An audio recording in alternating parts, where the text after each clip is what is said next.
आदाब, मैं हूं मुमताज आलम रिजवी और इस वक्त मैं आपके खिदमत में लाइव हाजिर हुआ हूं। बात करूंगा इजराइल और फिलिस्तीन के मसले पर। जी हाँ, इजराइल और फिलिस्तीन का मसला रोज बरोज आप देखिए कि एक नए मसले के साथ सामने आ रहा है हर रोज, और उसमें बड़े बदलाव आ रहे हैं। आज एक ऐसी रिपोर्ट जिसने काफी हंगामा मचाया है। तुर्की ने एक बड़ा फैसला लिया है। तुर्की सरकार ने, जो तुर्की के प्रेसिडेंट हैं रजब तैयब अर्दोगान ने, उन्होंने एक बड़ा फैसला लिया है। उन्होंने फैसला लिया है कि हम जो गजा के कातिल हैं, मुजरिम हैं, बेंजामिन नेतन्याहू और उनके वज़रा, उनको गिरफ्तार करेंगे। अरेस्ट वारंट जारी करने की बात जो है वहां पे कही गई है और ये तमाम अखबारात में चलाया जाए। नेतन्याहू को गिरफ्तार करेगा भारत का दुश्मन तुर्की, ये हिंदुस्तान में हेडिंग लगाई गई है। लेकिन दूसरी जगहों पे जो हेडिंग लगी है वो अलग तरीके की। आप देखिए यहाँ पे सुर्खी अलग अलग हवालों से। यहाँ पे तुर्की ने नेतन्याहू और कई दीगर इजरायली वज़रा के खिलाफ गिरफ्तारी वारंट जारी कर दिए हैं। ये शहर न्यूज ने चलाया है।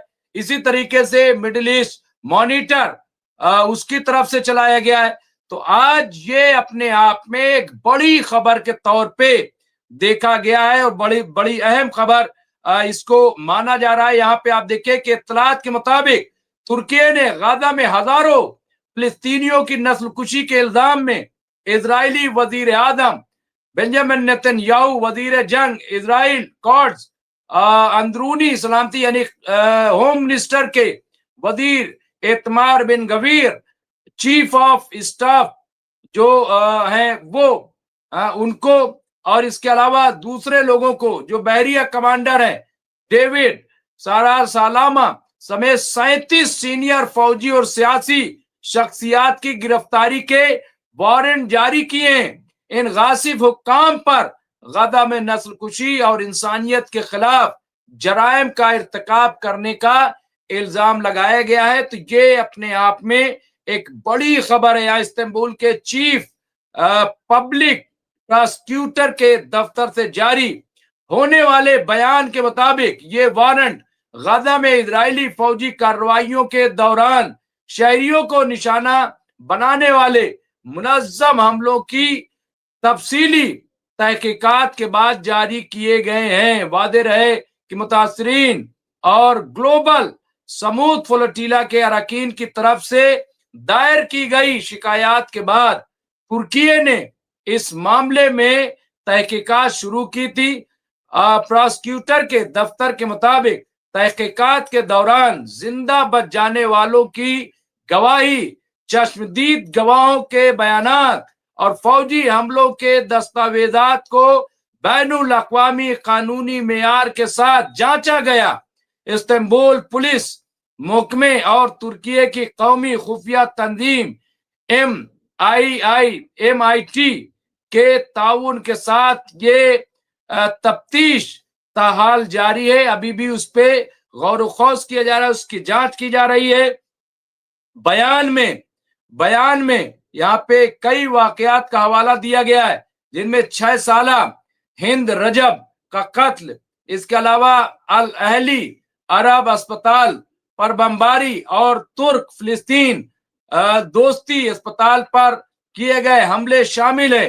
बयान में दलील दी गई है कि गजा वालों के खिलाफ इजरायली मुहासरा एक गैर कानूनी अमल है, जिसकी वजह से फिलिस्तीनी आबादी तक जरूरी इमदाद नहीं पहुंच पाई और ये एक इजाफी जंगी जुर्म के मुतरादिफ है। तो ये आप देखिए, ये अपने आप में एक बहुत बड़ी बात है।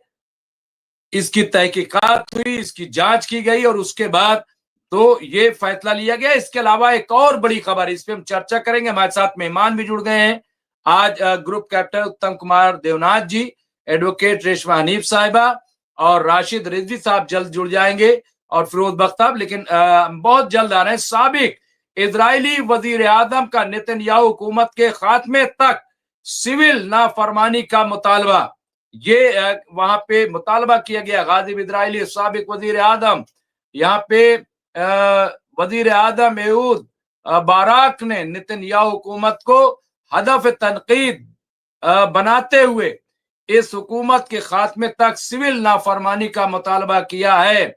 उन्होंने हमारे नुमाइंदे, यहाँ शहर न्यूज ने लिखा है कि हमारे नुमाइंदे की रिपोर्ट के मुताबिक गाजिब इजरायली साबिक वजीर आदम साबिक वजीर जंग यहूद बाराक ने वजीर आदम नेतन्याहू हुकूमत पर हमला करते हुए इस बदउनवान और नस्ल परस्त करार दिया इसको, जो इत्तेहाद और इस्लाहात के काबिल नहीं है। रोजनामा मारिव ने शाया होने वाले एक मजमून में यहूद बाराक ने लिखा है कि मौजूदा बहरान दाएं और बाएं बाजू के दरमियान तनादा नहीं है, बल्कि बकौल इनके एक जमहूरी इजराइल और सयूनियत के दरमियान मुहाजा रही है। तो ये भी अपने आप में जो इजराइल से खबर आ रही है वो भी बहुत इंपॉर्टेंट है, बहुत अहम है, उसे नजरअंदाज नहीं किया जा सकता। तो ये भी हम देख रहे हैं कि ये कितना इंपॉर्टेंट, कितना अहम ये मसला सामने आया है। इसके अलावा यहाँ पे आप देखिए कई और लेबनान पर इजरायली हमले तेज, शहरी इलाकों को मुसलसल निशाना बनाया जा रहा है। इसके अलावा तुर्की ने यहाँ पे परफ्यूम के गोदाम में यहाँ पे भयानक आग, ये तुर्की की एक और खबर है। तो इस तरह की कई खबरें कल हमने जैसा कि बताया। आज एक और बड़ी खबर आई है, जिहाद इस्लामी फिलिस्तीन का ऐलान, हथियार नहीं डालेंगे, मैदान में डटे रहेंगे। ये जो अरब नेशनल कॉन्फ्रेंस की 34वीं मीटिंग है, उसमें हमास की जानिब से तहरीक फिलिस्तीन इस्लामी उसकी जानिब से ये ऐलान किया गया। तो इस तरह के ये कुछ अहम खबरें हैं। मैं मेहमानों का इस्तकबाल करूंगा, उन्हें स्क्रीन पर लूंगा और उसके बाद बातचीत को आगे बढ़ाऊंगा। हमारे साथ कई खास मेहमान जुड़ गए। मैं सबसे पहले हमारे ग्रुप कैप्टन उत्तम कुमार देवनाथ जी का इस्तकबाल करता हूँ, खैर मकदम करता हूँ और दुआ करता हूँ कि इसी तरह आप मुस्कुराते रहें, इसी तरह से सेहतमंद रहें।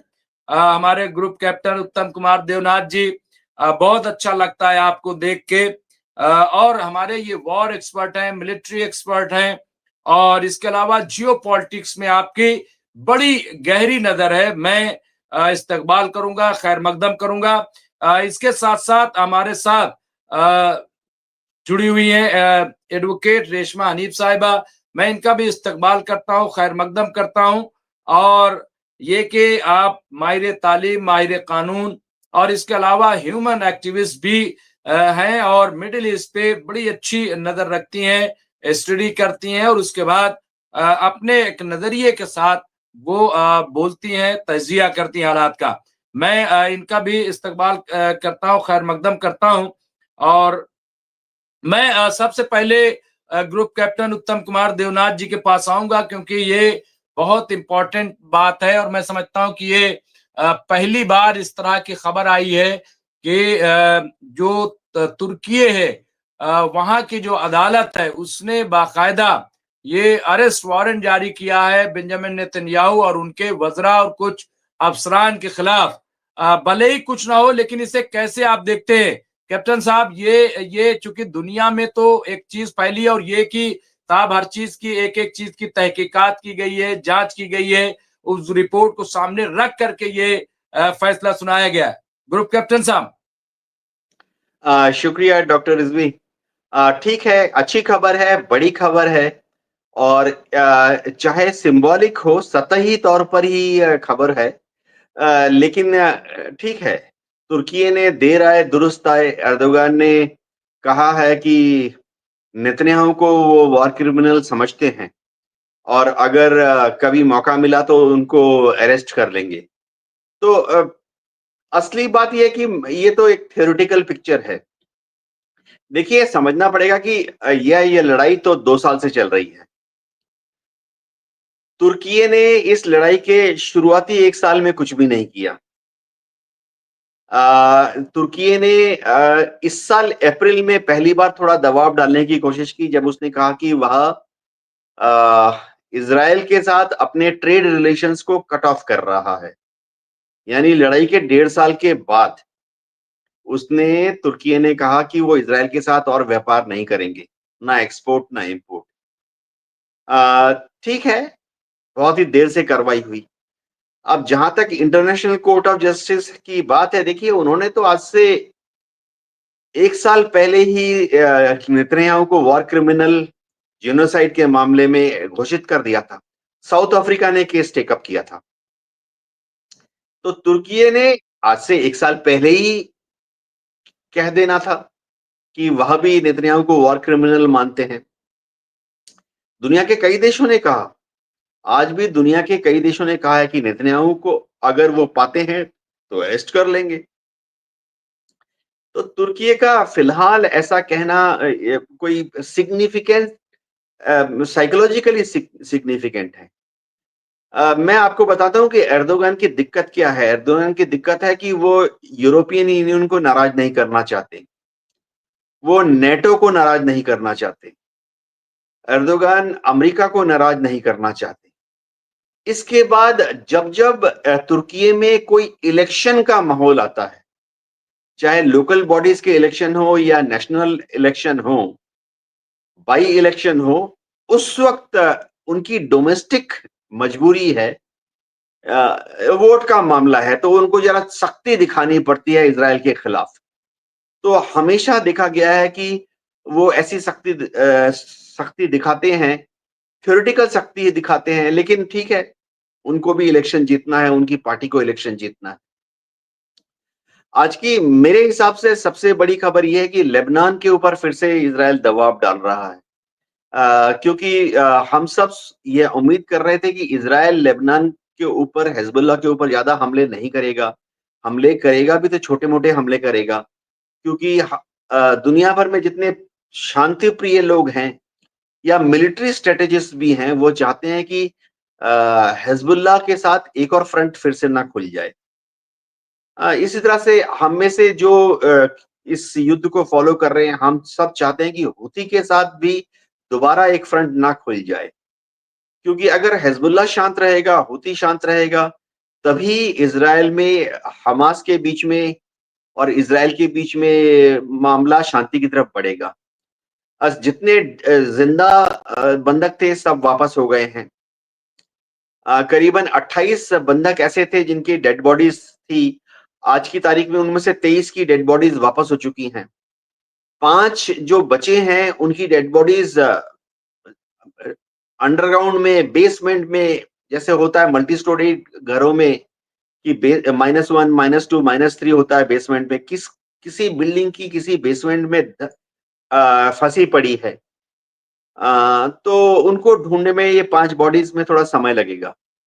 मैं सिर्फ ये उम्मीद करता हूं कि इजराइल जो है बार-बार जो अ, आज भी येलो लाइन के पीछे, यानी येलो लाइन के इस तरफ जहां पे इजराइल का कब्जा है, खान यूनिस में, वहां पर आज भी 2 फिलिस्तीन के लोगों को इजराइल की आईडीएफ ने मार गिराया। मेरा तो अंदाजा था कि अंदाजा अभी भी है, यकीन भी है कि ये दोनों फिलिस्तीनी निहत्थे थे, सिविलियन थे। लेकिन क्योंकि वो येलो लाइन के इस तरफ थे और इजरायली आर्मी को लगा कि वो शायद हमला करने आ रहे हैं, उन्होंने उनको गोली मार दी। तो ये बहुत ही, अब क्या करें, मैं क्या शब्द इस्तेमाल करूं, कायराना हरकत है आईडीएफ की। जी डॉक्टर रिजवी। बिल्कुल, और यही वजह है, और मुझे लग रहा है कि जिस तरह की मुखालफत इनकी हो रही है इज़राइल के अंदर, उसके कहीं न कहीं असरात हैं, और ये मुसलसल आप देखिए कि जंग पे रहना चाहते हैं। यानी कहीं एक दिन भी ऐसा नहीं है कि जिस दिन ये अटैक न करें। अब इसके पीछे अमेरिका है, या अमेरिका पे ये दबाव बना के करा रहे हैं, क्योंकि अमेरिका की भी हालत ठीक नहीं है।